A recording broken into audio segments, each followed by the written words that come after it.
தந்தி தொலைக்காட்சி நேயர்களுக்கு வணக்கம். நல்லதை சொல்வோம், நல்லதை செய்வோம், நல்லதே நடக்கும்.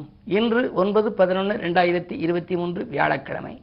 உத்திரம் நட்சத்திரம் இரவு 10:55 வரை, பிறகு அஸ்தம் நட்சத்திரம். இன்றைக்கு நான் உங்களுக்கு சொல்ல இருக்கிற நல்ல கருத்து, குழந்தை வளர்ப்பு கலைன்னு ஒன்று இருக்குது. இப்போலாம் புத்தகம் நிறைய வந்துருச்சு. அதாவது சமைத்துப்பார்னு புத்தகம் இருக்குது. சமைச்சு தான் பார்க்க முடியுமே தவிர சாப்பிட முடியாது. ஒரு பொண்ணு சமைத்துப்பார் புத்தகத்தை வச்சு சமைக்குது. கணவருக்கு பால் பாயசம் பிடிக்குமேனு சொன்னாராம். அவர் அடுத்த கட்டில் இருக்கிறாரு, இது முன்னாடி சமையல் கட்டில் இருந்து சமைக்குது. சமைச்சுக்கிட்டு திடீர்னு பாயசம் 1 தரம், பாயசம் 2 தரம், பாயசம் 3 தரம்னு சொன்னிச்சான். அவருக்கு ஒரு ஆச்சரியமாக போச்சு. நம்ம இருக்கிறது ஏலக்கடையா நம்ம வீடான்னு பார்த்தா அதில் என்ன இருக்கு புக்கில், பாயசத்தை இறக்கி வைக்கும் முன் ஏலம் போட்டு இறக்கவும் இருக்கு. ஏலம்ங்கிறது ஏலக்காய் போடணும், ஆனால் அது ஏலம் போட்டுச்சுன்னு சொல்லி இது ஒரு நகைச்சுவைக்காக சொல்லுவார்கள். இப்படியெல்லாம் வந்துருச்சு. இப்போ சமைத்துப்பார் புத்தகத்தை பார்த்து சமைக்க தொடங்கி. அது மாதிரி குழந்தை வளர்ப்புக்குன்னு புத்தகம் வந்துருச்சு. ஆனால் அந்த காலத்தில் ஆயா, ஐயா, தாத்தா, பாட்டி, அத்தை, மாமா வளர்த்துக்கிட்டு வந்தாங்க. இப்போ நாம் இருவர் நமக்கு ஒருவர்னு வந்ததுனால அவங்கவுங்களே வளர்க்குறாங்க இல்லையா. அந்த குழந்தையை எப்படி வளர்த்தா எதிர்காலம் குழந்தைக்கு நல்லா இருக்குங்கிறது நீங்கள் தெரிஞ்சுக்கணும். ஒரு குழந்தை குறை கூறியே வளர்க்கப்படும் குழந்தையாக இருந்தால் வெறுக்க கற்றுக்கொள்ளுதான். என்ன செஞ்சாலுமே நம்ம குறை சொல்லக்கூடாது. அப்படி சொன்னோம்னா அது வெறுப்புணர்ச்சியை கற்றுக்கொண்டு விடுமா. அடக்கி வளர்க்கப்படும் குழந்தை என்ன பண்ணும் அப்படின்னா சண்டையிட கற்றுக்கொள்ளுமா. ஒரு குழந்தையை ரொம்ப அடக்கி வளர்த்தோம்னு வச்சுங்க, அது சண்டை போட கற்றுக்கொள்ளும். அவமானப்படுத்தப்படும் குழந்தையாக இருந்தால் அது குற்றவாளியாக மாறிவிடுமா. ஆகையினாலே ஊக்குவிக்கப்படும் குழந்தை தான் மன வலிமை பெறுகிறதுங்கிற கவிஞர் வாலி எழுதியிருப்பார். ஊக்குவிக்க ஆள் இருந்தால் ஊக்குவிப்பவனும் தேக்கு விற்பான் அப்படிம்பார். அதனால ஊக்குவிக்கப்படும் குழந்தை தான் மன வலிமையை பெறுகிறது. எது இருந்தாலும் தட்டி கொடுத்து ஊக்குவிக்கணும். நீ நல்லா செய்கிற, நல்லா பிரமாமா செய்கிற, இன்னும் கொஞ்சம் சிறப்பாக செஞ்சீங்கன்னா நல்லா இருக்கும்னு சொல்லி ஊக்குவிக்கணும். அப்போதான் அது முதல் பரிசு வாங்கும். புகழப்படும் குழந்தை பிறரை மெச்ச கற்றுக்கொள்கிறது. நம்ம அதை புகழ்ந்தோம்னா அது மற்றவர்களையும் புகழ்ந்து மெச்ச கற்றுக்கொள்ளுமா. சகிப்போடு வளரும் குழந்தை பொறுமையை கடைப்பிடிக்கிறது. சகிப்புத்தன்மையை கொடுக்குறோம்னு வச்சுங்க, ஒரு பொருளை கேட்டால் இன்றைக்கு வாங்கி கொடுக்காம நாளைக்கு தர்றேன் பொறுமையாருன்னு சொல்லி நம்ம அந்த சகிப்புத்தன்மையை கொடுத்தோம்னா பொறுமையை அது கடைப்பிடிக்குமா. நேர்மையாக வளரும் குழந்தை நியாயத்தை கற்றுக்கொள்கின்றது. நேர்மையோடு வளர்கிற குழந்தை நியாயத்தை கற்றுக்கொள்கிறது. பாதுகாக்கப்படும் குழந்தை நம்பிக்கையை பெறுகிறதா. பாதுகாக்கப்படும் குழந்தை இருக்கே அது ஒரு நம்பிக்கையை பெறுகிறதா. நட்போடு வளரும் குழந்தை இருக்கே அதுதான் உலகத்தை நேசிக்க கற்றுக்கொள்கிறது அப்படிங்கிறாங்க. அதாவது மனித நேயம், இரக்க சிந்தனை, உதவும் குணம், நற்பண்பெல்லாம் நம்ம சொல்லிக் கொடுக்கணும். இப்படி குழந்தை வளர்ப்பது என்பது ஒரு மிகப்பெரிய கலை. ஆகையினாலே தான் இந்த குழந்தை வளர்ப்பு கலையை நீங்களும் தெரிந்து கொண்டால் உங்கள் குழந்தைகளையும் இந்த அடிப்படையிலே நல்ல முறையிலே நீங்கள் அதை ஊக்குவித்து வளர்த்தால் அது மன வலிமை பெற்று எதிர்காலத்திலே மிகச்சிறந்த தலைவனாகவும் ஒரு நாடாளும் சக்தி உரியவராகவோ அல்லது ஒரு விஞ்ஞானியாகவோ ஒரு மருத்துவராகவோ தலை சிறந்த தகுதி பெற்றவராக அது வர இயலும் என்ற கருத்தை தெரிவித்து இன்றைய ராசி பலன்களை இப்பொழுது உங்களுக்கு வழங்கப் போகின்றேன்.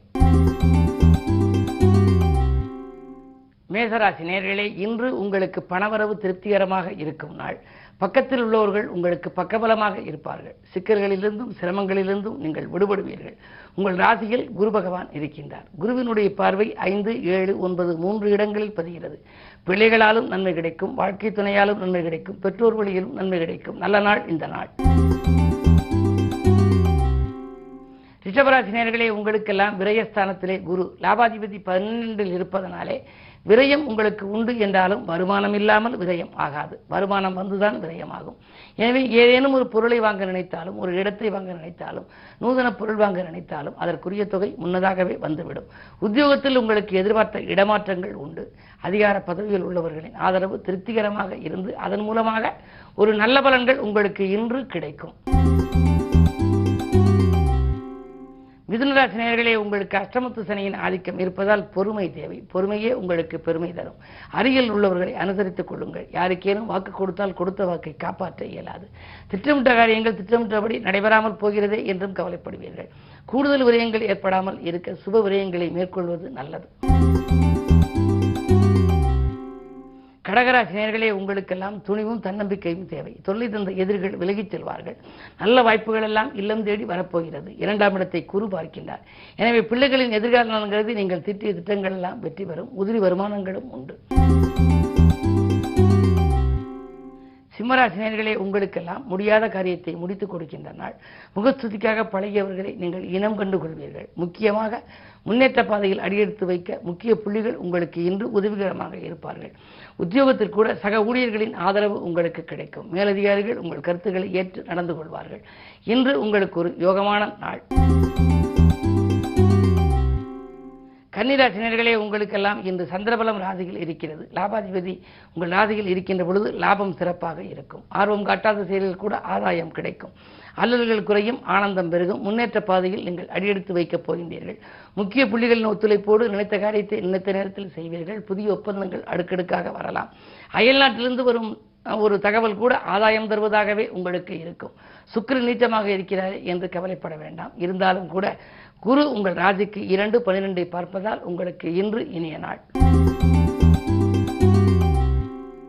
துலாம் ராசி நேயர்களே, உங்களுக்கு குரு பார்வை இருக்கின்றது. எனவே பண நெருக்கடி குறையும். பக்கத்தில் இருப்பவர்கள் உங்கள் சிக்கல்கள் தீர வழிகாட்டுவார்கள். உழைப்புக்கேற்ற ஊதியம் உங்களுக்கு கிடைக்கலாம். உயர் அதிகாரிகளின் ஆதரவோடு இல்லத்தில் ஒரு நல்ல சம்பவம் நடைபெறப் போகிறது. சூரியன் நீச்சமாக இருந்தாலும் நீச்சென்ற ராஜநாதனாக இருக்கும் சுக்கிரனும் நீச்சம். எனவே அப்படி நீச்சம் பெற்றிருக்கின்ற பொழுது உங்களுக்கு ஒரு சில காரியங்களில் தடைகள் வரத்தான் செய்யும். பொது வாழ்வில் இருப்பவர்களுக்கு திடீரென பொறுப்புகள் மாற்றப்படலாம். திருப்தியான பொறுப்பில்லையே என்று கவலைப்படலாம். இருந்தாலும் சூரிய பயிற்சி வரை கொஞ்சம் பொறுமையாக இருப்பது நல்லது. இன்று மதியத்திற்கு மேல் உங்கள் மனக்கலக்கம் அகலும்.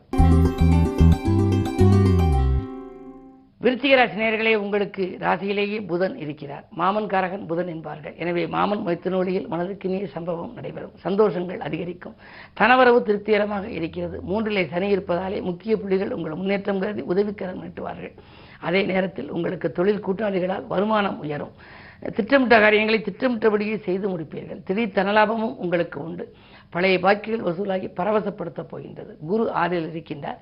எனவே எதிரிகளின் பலம் கொஞ்சம் குறைவாகவே இருக்கும். வியாபார போட்டிகள் அகலும். விரும்பியபடியே நீங்கள் லாபத்தை ஈட்ட இன்று வழிபிறக்கும். தனுசு ராசி நேயர்களே, உங்களுக்கெல்லாம் 7ரை சனியில் குடும்பச் சனியின் ஆதிக்கம் இருக்கிறது. முதல் சுற்றா, 2வது சுற்றா, 3வது சுற்றா என்று பார்க்க வேண்டும். முதல் சுற்று 3வது சுற்றில் இருப்பவர்கள் கொஞ்சம் மனக்கலக்கம் ஏற்படத்தான் செய்யும். நடுச்சுற்றில் இருந்தால் அவர்களுக்கு நன்மைகள் நடக்கும். பொங்கு சனி என்பதனாலே அவர்களுக்கு நன்மைகள் நடக்கும். உறவினர்கள் வருகையால் உள்ளமகிழும் நாளாகவே இந்த நாள் அமைகின்றது. உங்களுடைய பிரச்சனைகள் இன்று ஒரு நல்ல முடிவுக்கு வரப்போகின்றது. வியாபாரத்திலே வளர்ச்சி உண்டு. உத்தியோகத்தில் உள்ளவர்களுக்கு மேலதிகாரிகள் உங்களுக்கு கேட்ட சலுகைகளை எல்லாம் கொடுப்பார்கள். மகர ராசி நேயர்களே, ஜென்மச்சனியின் ஆதிக்கம் இருப்பதால் மாற்று கருத்துருவின் எண்ணிக்கை உயர்கின்ற நாள். நீங்கள் தீட்டிய திட்டங்கள் எல்லாம் திசை மாறி செல்லும். எதையும் திட்டமிட்டு செய்ய இயலாது. பாகப்பிரிவினர்கள் கூட இழுபறி நிலையில் இருக்கலாம். உடன் இருப்பவர்களை கொஞ்சம் அனுசரித்துக் கொள்ள வேண்டும். நீங்கள் எதை செய்ய நினைத்தாலும் அனுபவஸ்தர்களின் ஆலோசனைகளை கேட்டு செய்தால் நல்லது. அது மட்டுமல்ல, வளர்ச்சி கூட வளைந்து கொடுத்து செல்ல வேண்டிய நாளாகவும் இந்த நாள் அமைகின்றது. உத்தியோகத்தில் மேலதிகாரிகளின் வெறுப்புக்கு ஆளாகாமல் பார்த்துக் கொள்ளுங்கள். கும்பராசி நேயர்களே, உங்களுக்கு சந்திராஷ்டமம். எது செய்தாலும் நீங்கள் யோசித்து செய்ய வேண்டும். ஆபத்துகள் அகல கோபத்தை குறைத்துக் கொள்ள வேண்டிய நாள் என்று நான் சொல்லுவது வழக்கம். அலத்தில் கேட்ட ஆதாயம் கிடைக்காது. எதையும் திட்டமிட்டு செய்ய இயலாது. நட்பு பகையாகலாம். உறவினர்களுக்கு நீங்கள் நன்மை செய்தாலும் அது தீமையாகவே தெரியும். விரயங்கள் 2 மடங்காக இருக்கும். வரவு 1 மடங்கு தான் வரும். எனவே இன்று அமைதி காண வேண்டுமானால் அருகில் இருக்கும் ஆலயத்துக்கு செல்லுங்கள். வியாழக்கிழமை என்பதனாலே குருவை வழிபடுவது நன்மை தரும். மீனராசி நேயர்களே, ஜென்மத்திலே ராகு உதவிக்கரம் நீட்டுபவர்களின் எண்ணிக்கை உயர்கின்ற நாள். அயல்நாட்டிலிருந்து வரும் அழைப்புகளை ஏற்றுக்கொள்ளலாமா என்று நீங்கள் சிந்திப்பீர்கள். ஊதிய உயர்வு, பதவி உயர்வு எதிர்பார்த்தபடி உங்களுக்கு கிடைப்பதற்கான அறிகுறிகள் தோன்றும். மேலதிகாரிகள் உங்கள் கருத்துக்களை ஏற்றுக்கொண்டு செயல்படுத்துவார்கள். இடையூறு சக்தியாக உங்களுக்கு இருந்தவர்கள் இப்பொழுது விலகுவார்கள். தொழிலில் அபிவிருத்தி, உத்தியோகத்தில் அபிவிருத்தி என்ற நிலை உருவாகலாம். 2ல் குரு இருப்பதால் பண தேவைகள் உடனுக்குடன் உங்களுக்கு பூர்த்தியாகும்.